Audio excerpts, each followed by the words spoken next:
news today that McKenzie Milton, the UCF quarterback, has announced that he has hit the transfer portal.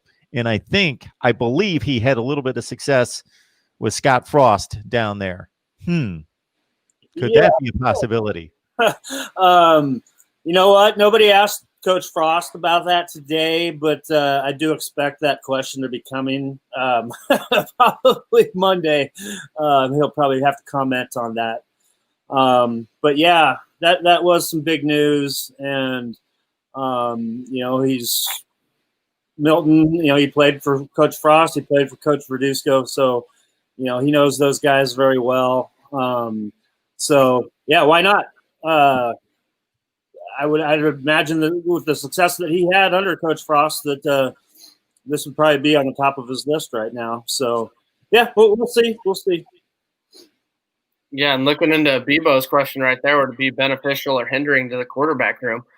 I mean, I think it's beneficial to add any guy with experience and as talented and as productive as he's been at the college level. I mean, this guy was a Heisman finalist at UCF. Yeah.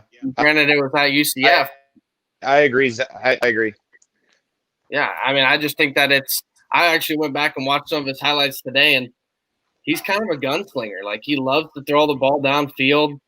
He's athletic enough. He probably doesn't possess the athleticism that Adrian Martinez or Luke McCaffrey has, but his ability to get those yards when they're there in the running game and his ability to take shots downfield is something that Nebraska is missing in the passing game right now.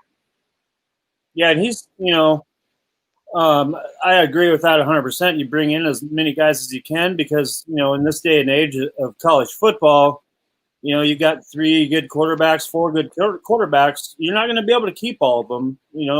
One of them's going to leave, 2 of them are going to leave. They want playing time. So, bring in as many guys as he possibly can, because you got to cover your losses. Yeah, I agree.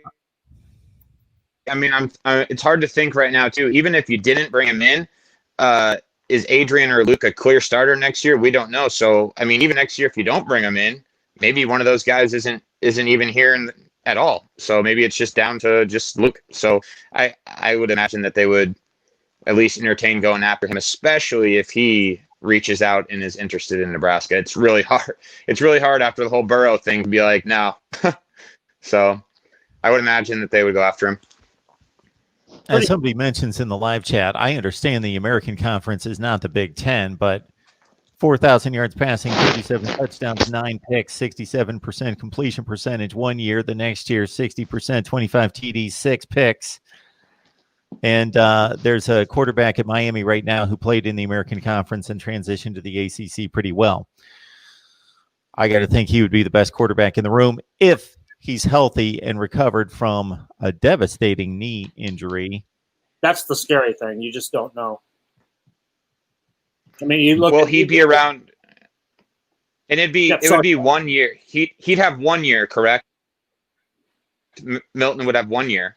I think so. So I mean, yeah, I believe he would have 1 year, and that would make. I mean, this year eligibility doesn't count. So Martinez is a junior, and Luke is a redshirt freshman.